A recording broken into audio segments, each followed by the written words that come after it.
हरियाली अमावस्या सावन मास की अमावस्या तिथि को आती है और इसका गहरा संबंध प्रकृति, शिव शक्ति और शक्ति जागरण से भगवान शिव द्वारा मृत आत्माओं को मुक्ति देने का विशेष दिन माना गया है। एक कथा के अनुसार देवी पार्वती ने इसी अमावस्या को वनवास के दौरान धरती की हरियाली के लिए व्रत किया और शिवजी से वर्षा और जीवन के लिए वरदान मांगा।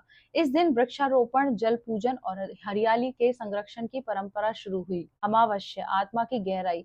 अमावस्या अंधकार का प्रतीक नहीं बल्कि आंतरिक शांति और ध्यान और अंतर्मुखी होने का दिन है। हरियाली जीवन में शक्ति। हरियाली का मतलब है प्रकृति में ऊर्जा का संचार। यह दिन प्रकृति को धन्यवाद देने, वृक्षारोपण और जीवन के हरित तत्वों सम्मान देने का प्रतीक है। सावन साधना का काल। यह काल शिव की उपासना, शक्ति की साधना और कुंडलिनी जागरण के लिए उपयुक्त होता है। यह दिन मौन साधना और आत्मचिंतन के लिए श्रेष्ठ माना गया है। मन की गहराइयों में उतरने का समय है। शून्यता में पूर्णता को देखना, यही अमावस्या का वास्तविक रहस्य। हरियाली अमावस्या और शिव शक्ति के संबंध। शिव मौन व धैर्य है और शक्ति प्रेम व गति। शिव ध्यान है तो शक्ति भक्ति। हरियाली अमावस्या वह दिन है जब शिव मौन स्थिरता और शक्ति हरियाली सृजन का संतुलन प्रकृति में प्रकट होता है। यह पृथ्वी, भू शक्ति और वर्षा, अंबर मतलब शिव से मिलन का भी प्रतीक है, जिससे जीवन पनपता है। सावन शिव का महीना है और हरियाली अमावस्या शक्ति का आह्वान। सावन, हरियाली और अमावस्या का त्रिगुणात्मक संबंध क्या है? सावन शिव का प्रिय महीना, भक्ति और जल अर्पण करने का समय। हरियाली शक्ति की ऊर्जा जो जीवन को हरा भरा करती है। अमावस्या मौन, ध्यान और आत्मा की यात्रा का प्रवेश।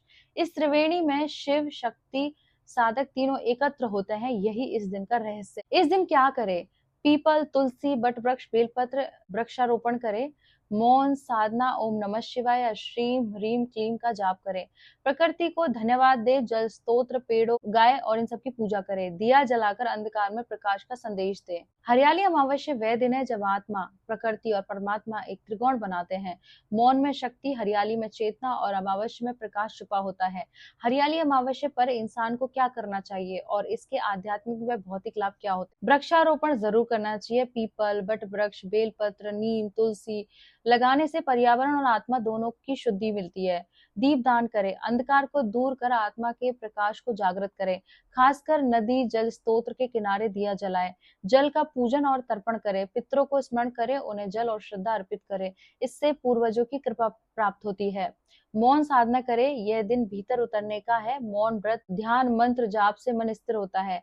हरे वस्त्र पहने व हरी चीजों का दान करें। प्रतीकात्मक रूप से हरियाली को जीवन में बुलाते हैं। यह समृद्धि और संतुलन का संकेत है। शिव शक्ति की संयुक्त पूजा करें। शिव को जल, बेलपत्र, शक्ति को सिंदूर, चूड़ियां, श्रृंगार अर्पित करें। संतुलन के लिए महामृत्युंजय मंत्र का या ओम नमः शिवाय का जाप करें। इससे रोग, शोक और संकट दूर होते हैं। प्रकृति से वृक्ष लगाने से पर्यावरण शुद्ध होता है, वर्षा बढ़ती है, जीवन में ऊर्जा लौटती है। मानसिक ध्यान और मौन से तनाव कम होता है, मन में शांति और संतुलन आता है। आध्यात्मिक शिव शक्ति की साधना से भीतर पुरुष और स्त्री ऊर्जा संतुलित होती है।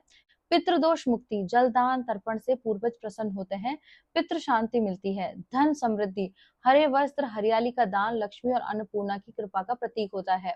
स्वास्थ्य, औषधीय पेड़ लगाने से प्रकृति और शरीर दोनों को लाभ सारा तत्व मिलता है। हरियाली अमावस्या पर मनुष्य को मौन साधना, वृक्षारोपण, तर्पण और शिव शक्ति साधना करनी चाहिए। इससे शरीर, मन और आत्मा तीनों पवित्र होते हैं और जीवन में हरियाली, समृद्धि, संतुलन और शक्ति लौटती है। इस तरह से आज मेरी और सभी को हरियाली अमावस्या की बहुत बहुत शुभकामनाएं और मेरे साथ बोले ओम नमः पार्वती पते, हर हर महादेव।